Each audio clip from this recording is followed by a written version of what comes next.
The customer insights are what is really the foundation of building a good deliverable. Hey everyone, Matt here, head of community at Exit 5. In this episode, I talked to Shoshana Kordova. Shoshana is a 3 times founding product marketer and former journalist who specializes in launching what she calls customer-infused messaging for B2B tech startups. One of the overlooked places to get competitive intelligence is actually talking to your current customers, because they're the ones who know best what the differentiator is for your product that compel them to buy. She now runs a product marketing consultancy called Peel Product Marketing. And in this episode, she walked me through the 6 steps that she takes to start a customer insights program from scratch and how to infuse that into your messaging. Another thing that people often do is when they're talking to customers, they focus on talking about the product, how the customer is using the product, what they like about it, all that kind of thing. Now, that's important, but it's really the middle of the story. And we really want to focus on much more on the problem than on the solution. We talked about the benefits of starting a customer insights program, how to get company buy-in before starting a program, and some of the biggest challenges that marketers face when starting a program and how to overcome them. Set goals that align with your stakeholders' needs. I'll see you inside the episode. 1, 2, 3, 4. Exit. All right, how's it going, everyone? I'm here with Shoshana Kordova. Shoshana, how's it going? It's great. How are you? Yeah, doing good. Appreciate you coming on. Would love if you just started us off with a little bit about yourself. Yeah, sure. Well, I'm a product marketer. I've been a founding product marketer at 3 different startups, and I actually come from a journalism background. And right now I specialize in customer-infused messaging for B2B tech startups through the product marketing consultancy that I run, which is called Peel Product Marketing. Cool. And what do you define as customer-infused messaging? That's an interesting term. I don't know if I've heard before. Yeah, so I'm really, really big on talking to customers, which I know is something that a lot of people talk about, but I actually find that many people find it hard to know how to get started or how to actually hold that conversation. So, I'm really big on actually talking to the customers, creating like a whole program around it, and using those insights all across the organization. So yeah, I actually just wrote a customer insights playbook for Jason Oakley's PMM Jetpack, if your listeners are familiar. And if not, they should be, because it's like a treasure trove of templates and playbooks that can be used, at startups, especially for founding PMMs, but really for anybody. And it kind of walks you through the process of building a customer insights program. Awesome. Love it. Yeah, I've heard good things, obviously about Jason in general, but just about his Jetpack too. So that's super cool. Sweet. So yeah, let's get talking about customer insights. Obviously, a lot of people, any company, all over LinkedIn, people will tell you to go ahead and talk to customers, right? It's always like something that someone says, yeah, go talk to customers. It's kind of like the catch-all phrase for learning what to write and how to write, and, learning what campaigns to run. But what are your thoughts, overall on customer insights, how you think they can be used in some of the issues you see with them? Yeah, well, I think people often face a bunch of common challenges when they're trying to get started doing customer insights. And one of those challenges that I've seen is that often, even though we see it on LinkedIn, talk to customers, but actually your boss is usually not telling you to talk to customers, because they want some pretty deliverable that they can, send to the sales team, or, put out into the world, and that directly, goes to the market. And so they're often more focused on that those market facing deliverables.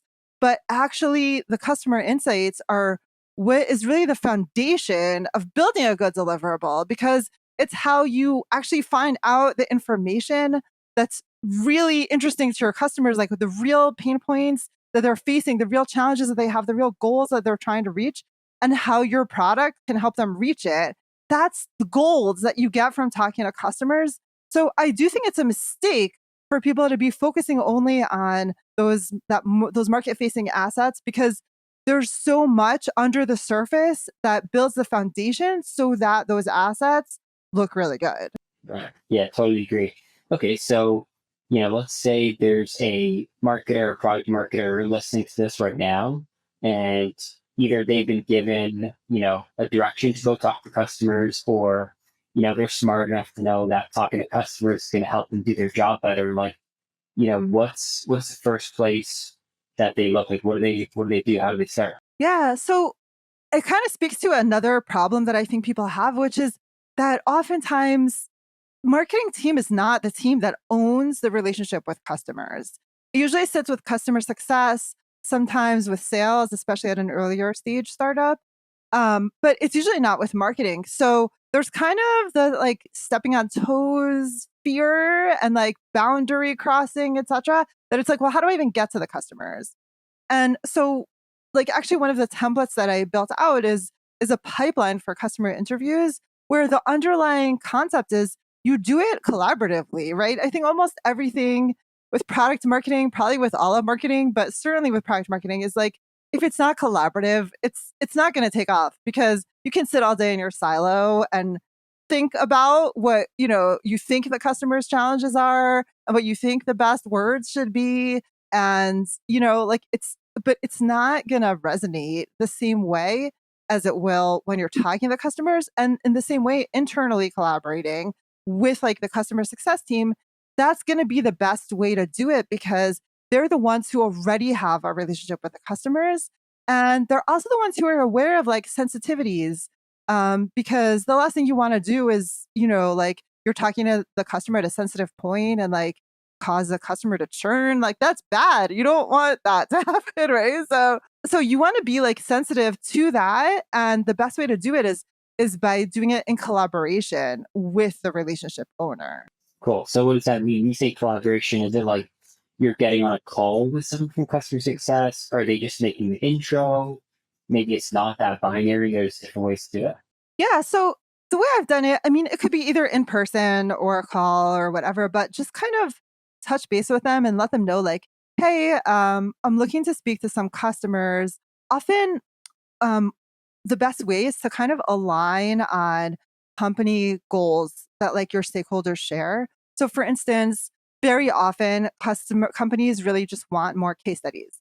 So that's like an easy kind of goal to align on because you'll often have like the sales team wants case studies. Maybe the sales team has been haranguing the customer success team, like, hey, get your customers to give us case studies, and they don't know what to do. So maybe you're like actually helping everyone. But Yeah. if you've aligned on a goal that like that the stakeholders within the company share, then that's gonna go better than if you're like, I have this personal project, you know? Um, so if you're talking to them like, hey, you know how the sales team has been asking for case studies. So I was thinking I was gonna jump in here and help you guys pick, the customers that it would make the most sense, and then I can conduct the interview. And of course, I'll share the recording and the insights that we get, right? And that way you're aligning incentives and you're getting their intelligence, right? Like what they already know about the kinds of customers and like they know who's most excited about the product. They already know that, right? Like so you may as well take the low hanging fruit and start there. If they have NPS surveys, like they can easily figure out like who, gave it a high score, etc. Like it's pretty easy to start there. And what I usually do is I have the customer relationship owner. So let's say it's the customer success manager. They'll send out an initial email, or maybe they'll bring it up if they have like a weekly call or something. Maybe they'll bring it up in a call, and they'll say, "Hey, we have a product marketer who's interested in interviewing customers about how they're using the product. Are you open to talking to them?" Usually, the people who are excited about your product are open to that, right? Like there might Yeah. be like scheduling issues, but if they like your product, they want to talk about it. And then after that, it's like they CC me in that email and then they're kind of out of the picture. Like I might keep them in CC, but like I just schedule a time with them and boom, like we're off to the races. And then all you have to do is interview them.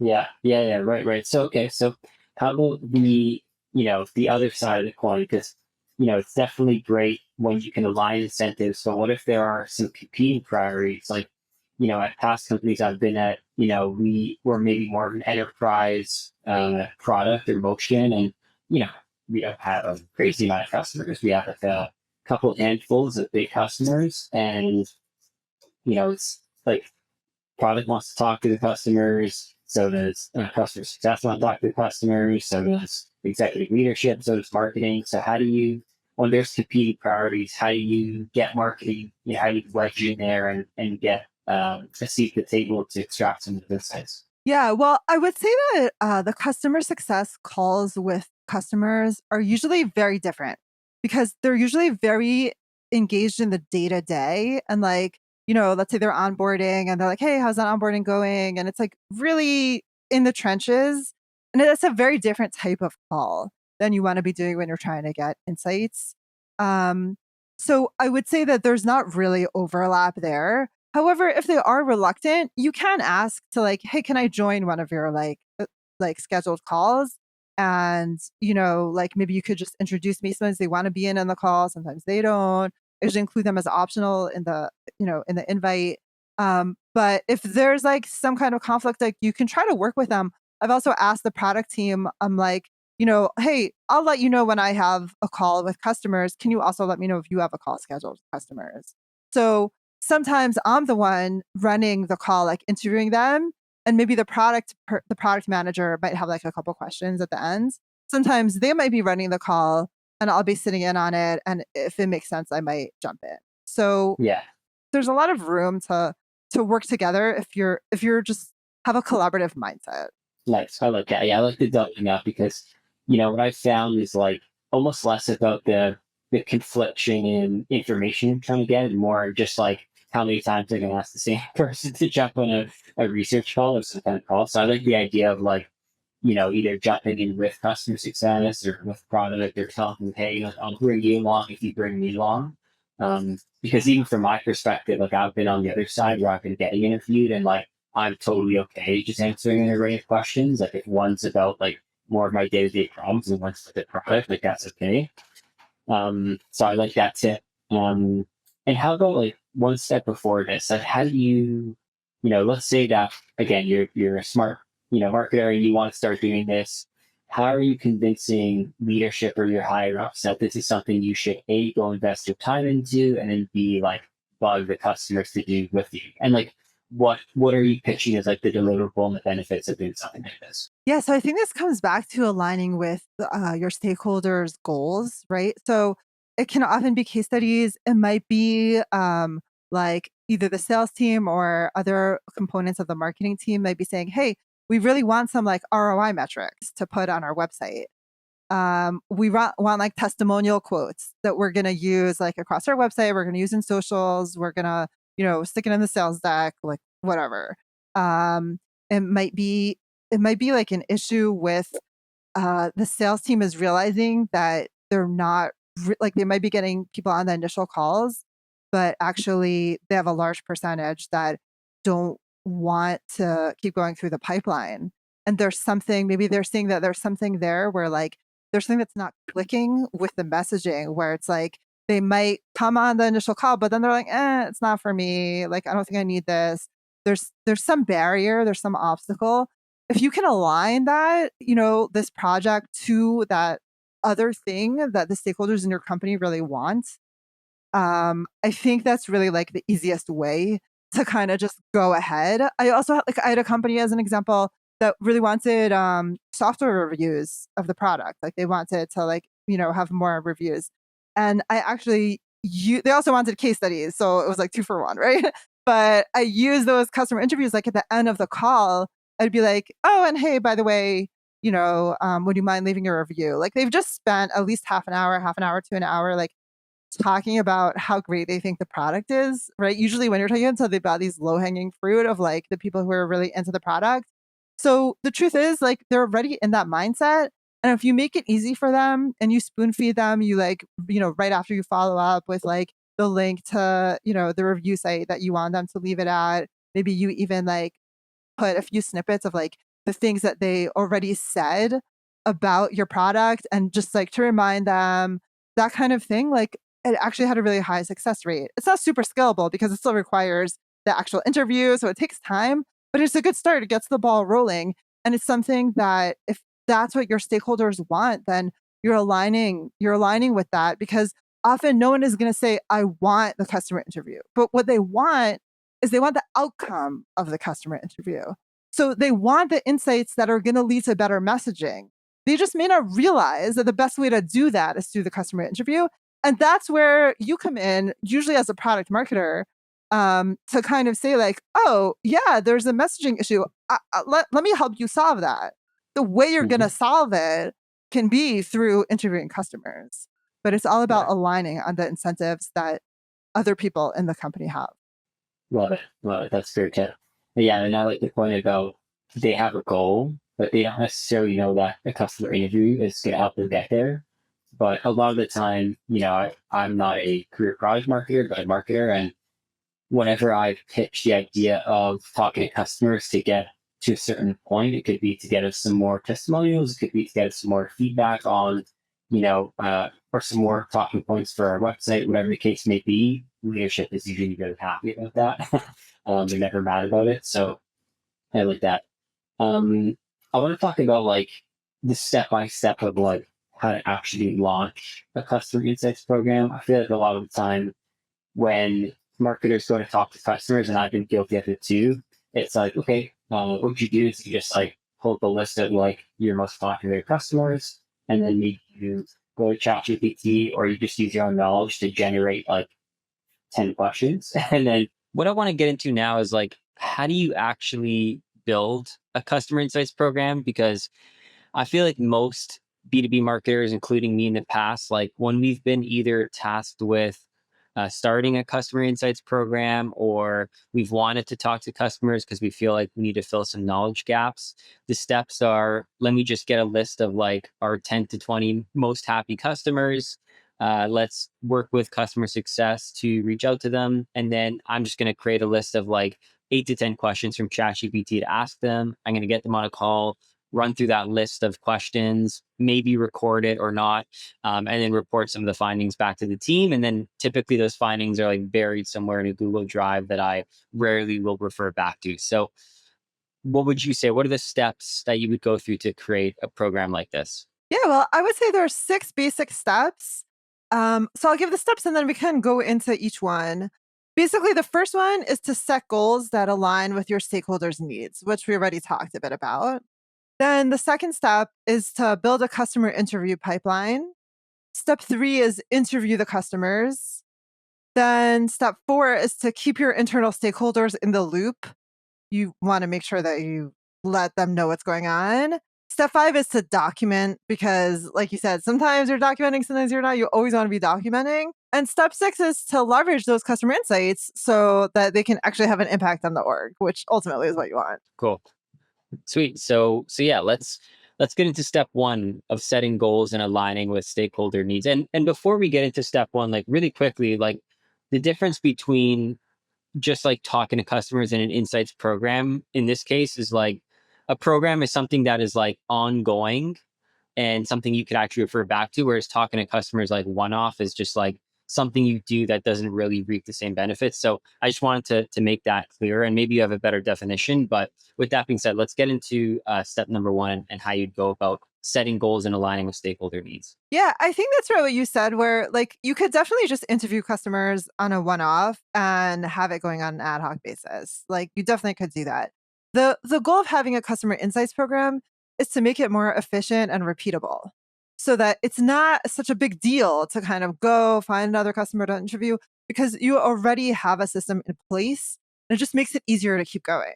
Yeah. So the first step, right? Set goals that align with your stakeholders' needs. We talked about that a little bit. Like a lot of times it's case studies. The sales team wants case studies. A lot of teams are looking for case studies. Another example is competitive analysis, right? A lot of times, the sales team, the marketing team, they obviously want to know about competitors so that, you can make your own pitch better. And one of the overlooked places to get competitive intelligence is actually talking to your current customers, because they're the ones who know best what the differentiator is for your product that compel them to buy. Like they actually bought because they thought your product was better. They like your product. they're the perfect people to tell you why. And they've often they've researched other competitors. They've maybe like gotten pitched by them, seen demos by them. They might have used them in the past. And there's reasons that they didn't go with them and they went with your product instead. And so like they're the perfect people to find out more about that. And then you can use that in your messaging and in your battle cards and talk about that to prospects. Love it. Yeah, I think it's so important. Like this first step of like the setting goals to align with stakeholder needs. Like you said, we've talked about it. It's in the marketing world. It's like popular to hear the phrase "go speak to customers" because when you speak to customers, you magically gain this insight that's going to make you write the perfect, compelling copy. But in the worlds of other stakeholders in the company, the CEO, sales, customer success, whoever, like that may not be as obvious as to why the marketing person specifically should go talk to customers. So it's really important that you understand, you try and like put yourself in the shoes of other stakeholders and be like, okay, like what are some of the things that they want to achieve and how can I help them do that through this project? Like how can I help kill two birds with one stone for lack of better words? So I love that part of it. Yeah. What's step number 2? So step number 2 is to build a customer interview pipeline.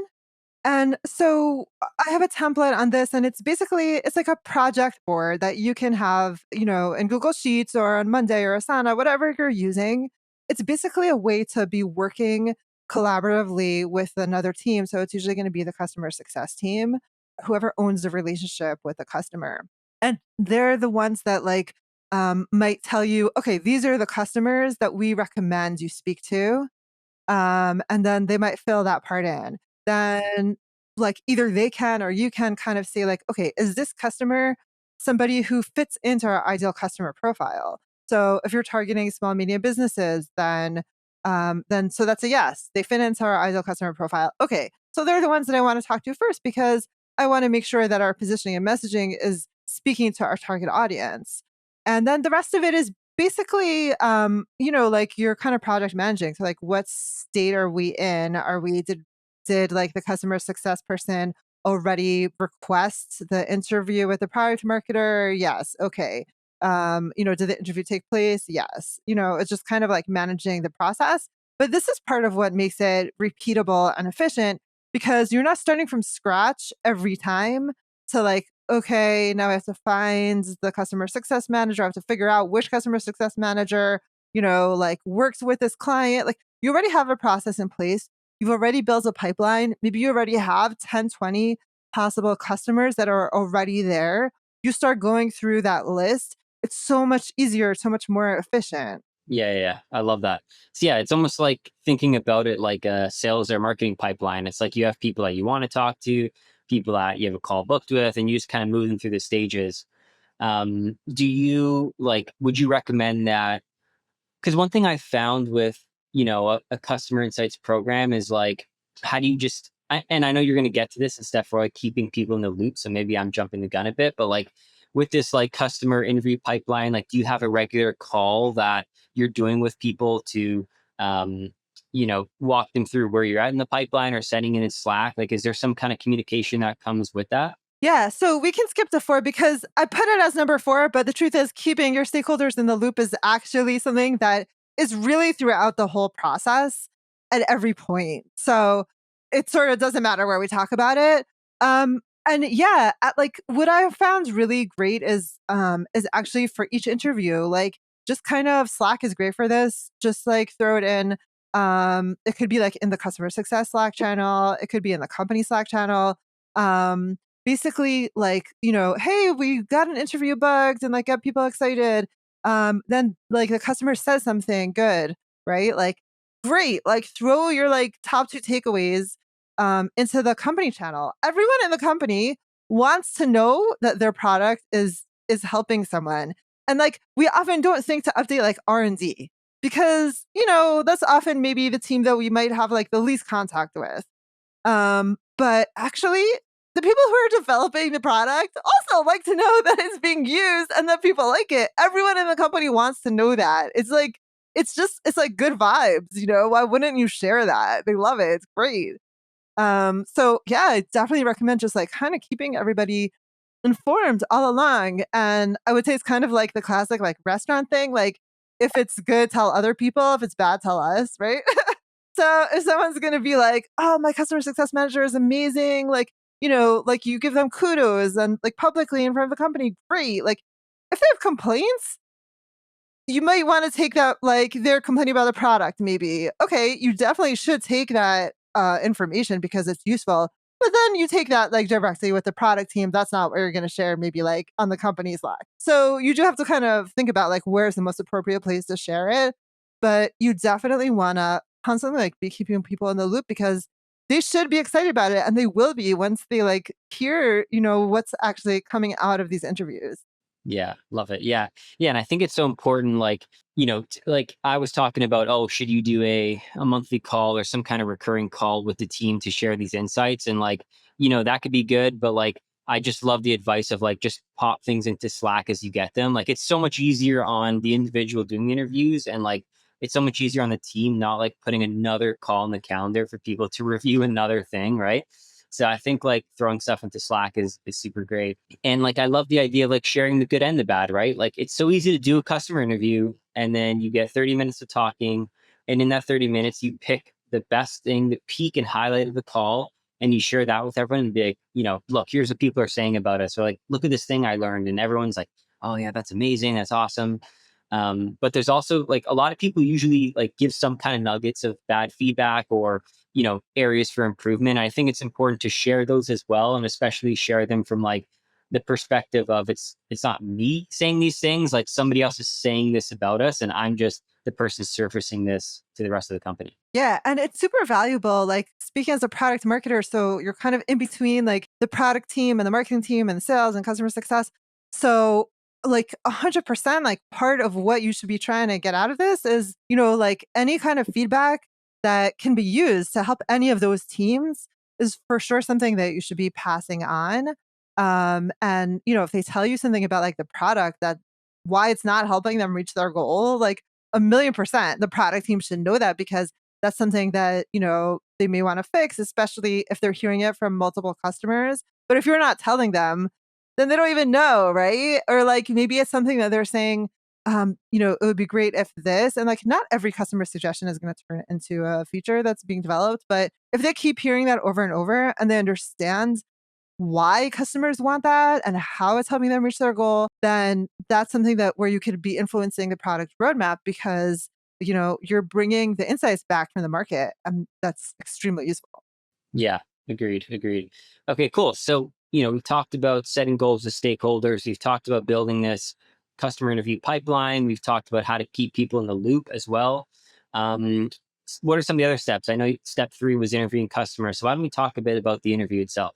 Yeah. So the interview itself, it's actually really interesting that you mentioned before, like going to ChatGPT and asking ChatGPT a bunch of questions and, just kind of asking those questions in the interview, because that's actually a really common thing that a lot of people do when they're going to be interviewing someone. And I don't think it's the best way to do it. And the reason why is when you're just going through like each of those questions, you kind of got a checklist in front of you and you're just like, bam, bam, bam, bam. Okay, done. What you're not doing so well is actually listening to the responses. And that's the number one thing to do is to really listen carefully so that you can build like a conversation and a back and forth.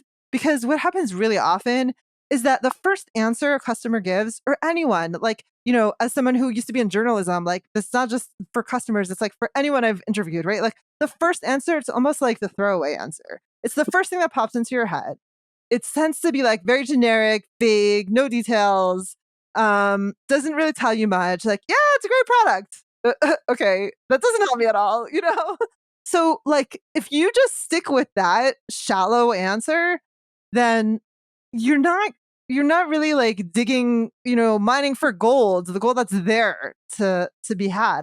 So what you want to do is like you want to listen to the answer and then keep asking follow-up questions about that. So you don't need 10 questions. It might be one starter question or two or three or four, and the rest are all follow-up questions. And by follow-up questions, I mean things like, can you tell me more about that? Or are you able to give me an example?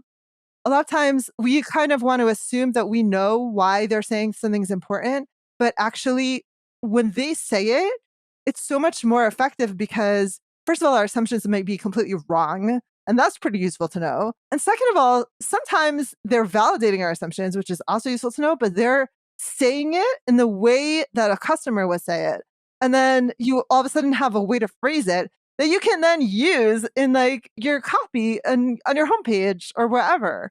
So kind of surfacing those things that might seem obvious is super important. So like another follow-up question is like, hey, can you explain why that's so important? Or sometimes we even want to say like, hey, this might sound obvious, but I just want to make sure that I totally understand what you're saying. Do you think you could explain why that's so important for you? Like another example is like, can you walk through a time like can you walk me through what that looks like? Can you walk me through a time when that happened? The idea here is that like the details, everything, like the life is in the details. And so you want to ask these follow-up questions to bring it to life. So it's not just, oh yeah, it's a great product, I love it. But like you actually get the details of like how the product is helping the customer reach their goals. That's really what you want to get at. And the way to do that is to just keep asking. And sometimes it might feel like you're asking the same question over and over, and that's fine. That's fine. You want to get the real meat of the answer, and it's often under several layers of superficial answers. Yeah, yeah, I love that. Yeah, like I said, I've been guilty of being someone who shows up with a list of 8 to 10 questions, and you will get some good stuff out of that. Like anytime you're talking to a customer, you're going to get a couple sound bites or things that are great. But what this really comes down to, and like I view this as like a secondary skill, is like just the skill of interviewing, and it's coming with a list of some things you would like to know or like to figure out, but then it's a matter of like, where is this conversation going, and how can I like not let it totally derail, but how can I just let them go down the path that they want to go down? Some people are going to give much shorter answers and just say a couple words and then stop, and those are people that, maybe you want to ask prying questions to get more out of them. Then there's going to be people who go on tangents that are so long it feels like, is this even going the direction I want it to anymore? And it's kind of finding the sweet spot of both in between. One thing I've found that has worked really well whenever I've talked to customers is, like I said, having maybe three to five things that like I'd like to get out of the conversation, and five may even be too much. Like maybe it's just three, and then it's just as they're talking, like literally on a notepad, like I do with this interview, I just write down like follow-up questions that I have, so that in the moment I could just like listen, but I have this stuff on paper and I don't need to think of it. And then as the conversation is going, I can just look at that piece of paper and be like, you said this, like, how about that? Right. So it's just asking those follow-up questions within that. Cool. So yeah, what else about interviews? Yeah, well, another thing that people often do is when they're talking to customers, they focus on talking about the product, how the customer is using the product, what they like about it, all that kind of thing. Now, that's important, but it's really the middle of the story. And we really want to focus on much more on the problem than on the solution. Because if you think about it, ultimately, what you want is to get into the mindset of a prospective customer and figure out why they chose your solution, because you want to use that information and those insights to be able to talk to more prospective customers. But if you just start from when they're already using the solution, then you're kind of starting too late in the story. What you want to do is try to capture the whole customer journey from the beginning before they were even maybe considering you. You want to understand what was the problem that they even had that made them think that they might need a solution. You want to go all the way back there so that you can reach other prospective customers who are in that state now and might be thinking they have a problem or have not even yet realized they have a problem. And then you want to bring them to understand, to explain, like, okay, I had this problem. These are the kinds of solutions I looked at. This is why the problem was so important, because I couldn't reach this goal for my company or for my team or for myself. These are the kinds of insights that really get you into the mind of a customer throughout the whole journey. And it's a lot of times things that go overlooked and are rushed to understand how they're using the product. Yeah, I love that.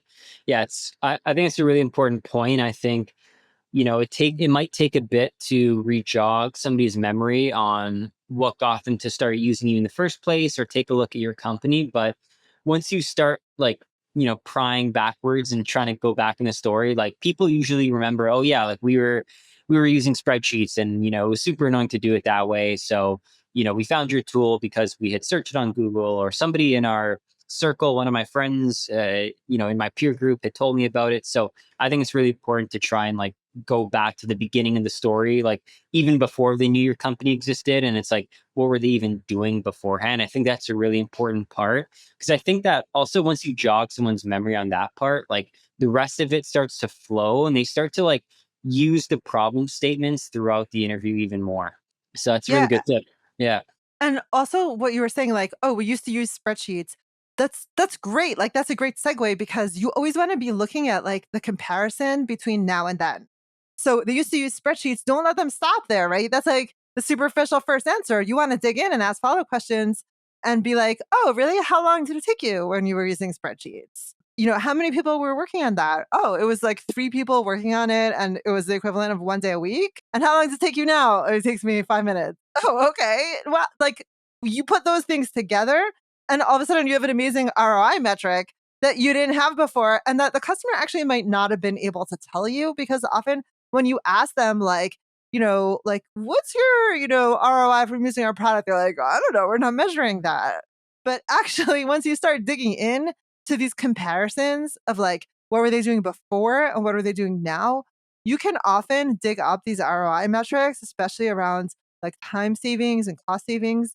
And all of a sudden, you have these great stats that you can use in so many parts of your marketing. Yeah, yeah. And I said it, and I'm gonna say it again. You're so right. Like the big part of this is just the art of interviewing. It's like you can do all the right things leading up to it and all the right things leading after, but if you didn't do a great job at interviewing that person in the moment, your insights are just gonna not be that great, right? So it's really important that as you're going throughout this, you are doing what you said, where it's like you're stopping and you're double clicking on things, and you're actually trying to get to the bottom of it. And if that requires you to mid interview, like pause for 10 seconds, write something down and think like, wait, should I be going deeper here or next question? Like, even if you just use that mental model every time, like that's fine. The person is not expecting anything. They're expecting you to pause and take notes and think. So if you need to do that just to like get to the bottom of something, I think that's a really, really great piece of advice. Cool. So yeah, let's keep moving through the steps. So we've got the setting goals that align with stakeholder needs, building a customer interview pipeline. We have the interview itself, keeping people in the loop. What's step number 5? So you talked about not always like documenting or recording or taking notes. Like you always, always, always want to do that. You want to be documenting the whole thing. And definitely like you should be recording, but I always take notes as well as record. And then I sort of use the AI transcript as a backup. It's a very useful backup, but I actually find that my notes tend to like give more context. They don't like kind of warble the words as much as I look back like at the AI transcription, and I'm like, if I was just relying on that, I wouldn't even know what that meant because it's like so bent out of shape. Um, so I like 100% recommend doing both. And that's one aspect of the documentation, like in the interview itself. But another aspect is actually like documenting the insights so that they don't just get lost, right? We talked about kind of as it comes, like putting it in Slack channels or whatever. But another good place to do it is to actually have a dedicated spreadsheet or wherever you're doing it. And this is like another one of the templates that like or in the playbook. It's basically a customer insights template. And in addition to some guidelines from the interviewing that we just talked about, there's also a tab where you can put down like the excerpts from the conversation that you want to retain, whether they're direct quotes or a paraphrase, and just kind of have a label like, oh, this is a differentiator, right? Because that came from the part when we talked about what solutions they were looking at. And they said, the reason I chose yours is because, XYZ, which you're never going to use in all your marketing, right? So you can tag that as a differentiator, or you can tag that as like an ROI metric, or as a testimonial because it's like a great quote that you can just use, in case studies as well as like on your website or, anywhere. So it just kind of lets you label the different insights that you get. And then you can filter and just say if you have multiple interviews in there and now you want to see like all the testimonial quotes, you just filter for testimonial and you see all of them in front of you, just take your pick. So it's not just getting lost in the ether somewhere and like, or you hope it's retained in your memory or whatever. You're actually like creating a database that not only you can use, but the whole company can reference. Yeah, love it, love it. And what tools do you have, like multiple tools you'd recommend somebody uses to keep this database and use a tagging system? Like what are the best actual ways to do this?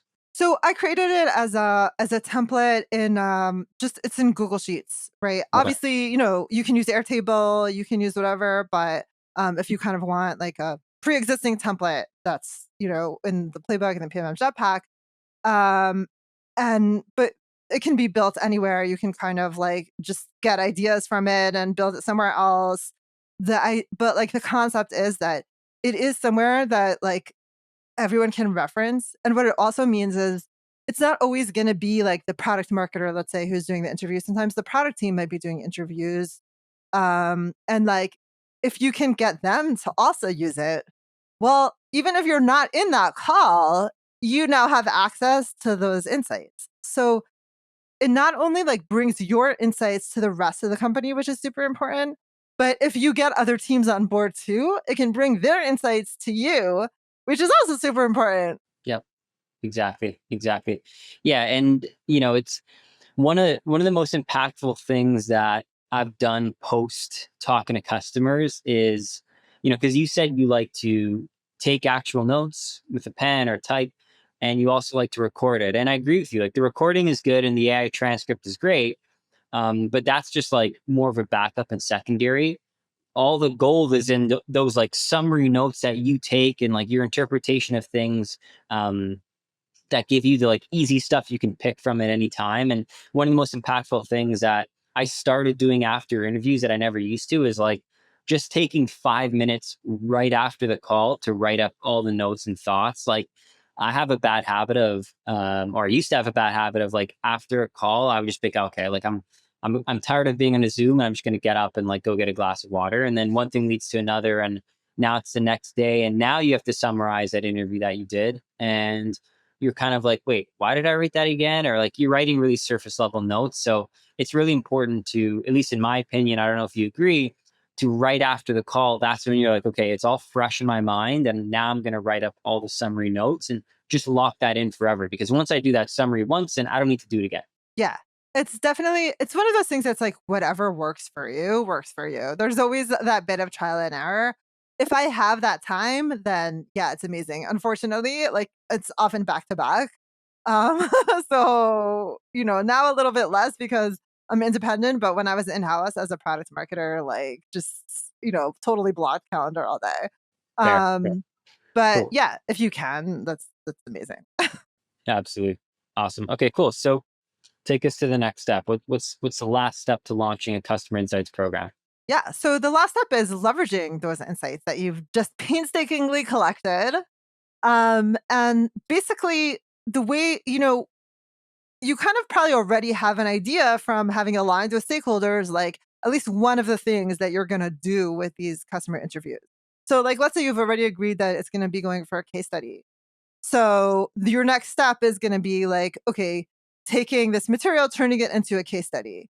At the same time, maybe you're also, repositioning the product or, redesigning the website and you need new messaging or, looking for more ROI metrics or, whatever, like maybe you're trying to figure out if actually the company is addressing the right ideal customer profile or actually no, like maybe it's not a great fit.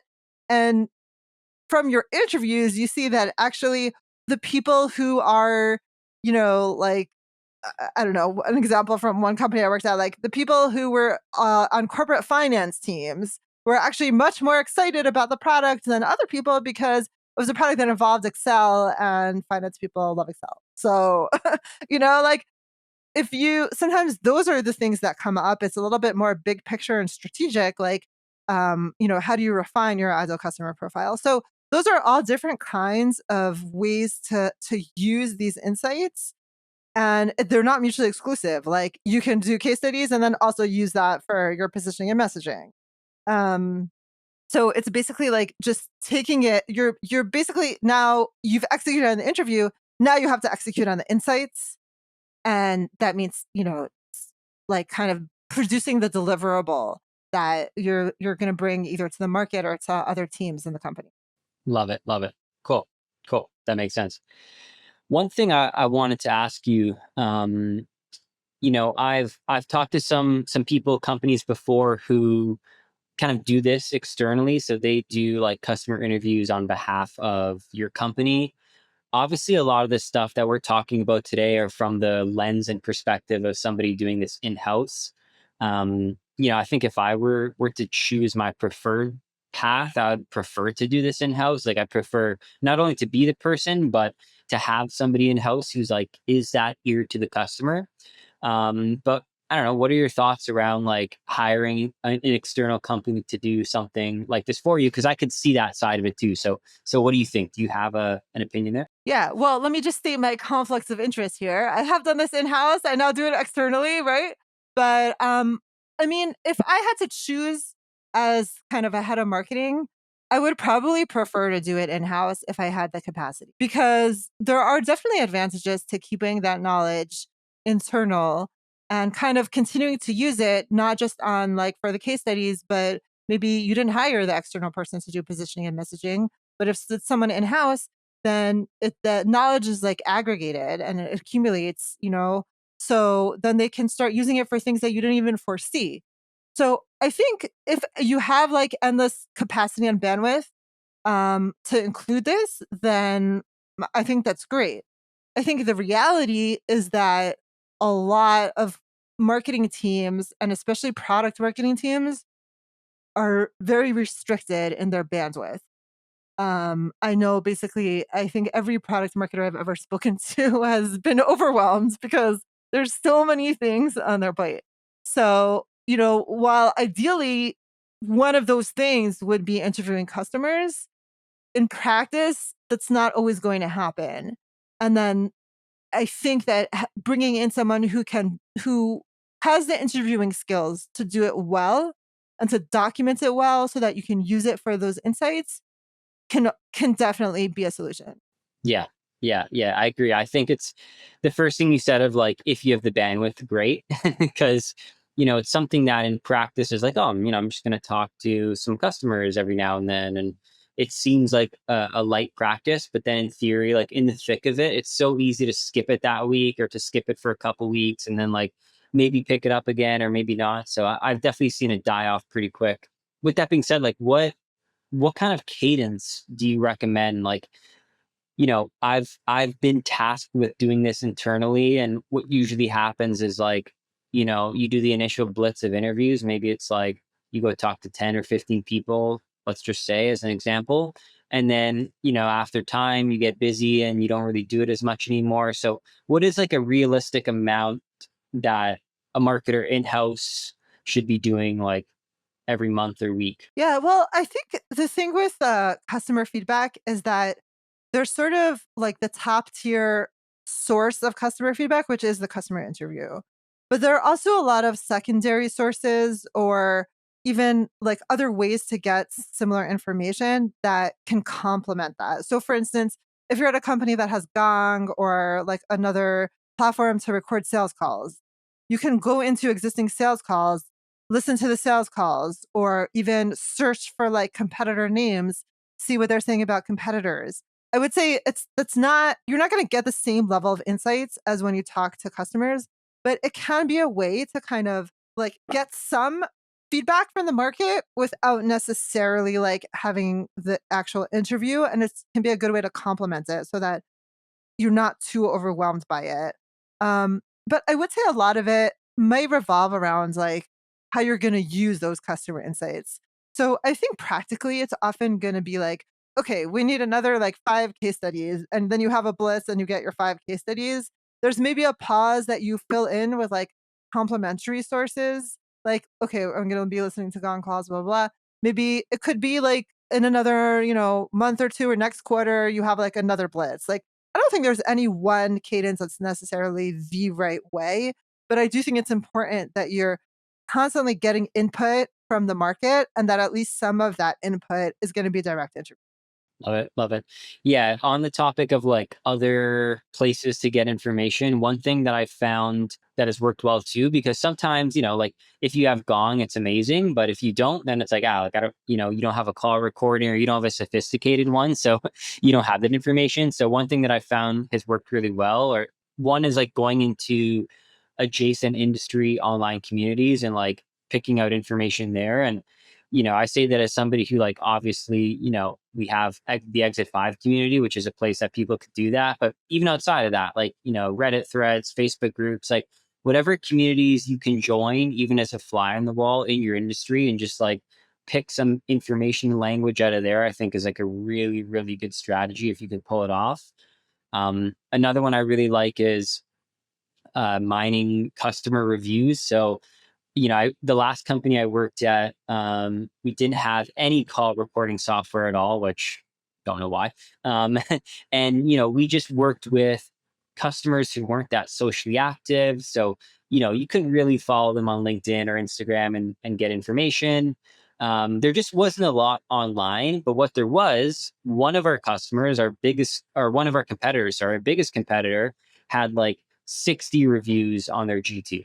And there was a good mix of good and bad reviews. So that was a really, really great place for me to go and just be like, okay, like what are people actually saying about our biggest competitor? And like you could assume that they may have some similar thoughts about some other competitors or companies in the industry. So I found that was really a great place to get some insights and infuse them into what I was doing. Yeah, those are totally great places. And I've definitely used kind of like the G2 sites, like to just kind of beef up like competitive battle card, even if some of it is maybe from customer interviews, other pieces may be from what they're saying in software reviews, and also competitor webinars, trade shows. You see, there's a lot of people at trade shows. Talk to them, right? And if you're not there, get a debrief from the sales team because the sales team was talking to them, right? Somebody was talking to them. So a lot of times, this information is also like in the heads of other people in the org. Maybe the CEO was just at some conference somewhere and gave a talk, and corner him afterwards or her, and be like, hey, what were the main questions that they were even asking you? Like, what do people want to know about? To sort of like be in touch with the other teams and kind of debrief them and like increase that knowledge so that you can then put it out into the world and like positioning and messaging and all kinds of other like sales enablement materials, etc. Also from your own webinars, you can ask poll questions of like all your attendees. You kind of get a pulse of the market, like what they're thinking. Yeah. Yeah. Love it. Love it. Cool. Cool. Cool. All right. Well, Shoshana, it's been a pleasure. Thanks so much for all the insights you've given. I know if it were me and I was an in-house marketer, who wanted to run customer interviews, this is an episode that, I'd love to listen to and stop and write notes and stop and write notes. So this is great. I'm sure you talk about this a bunch on LinkedIn so people can connect with you there. But I really appreciate you coming on today. This has been a pleasure. Yeah, it's been fun. Thanks so much. See ya. Bye-bye.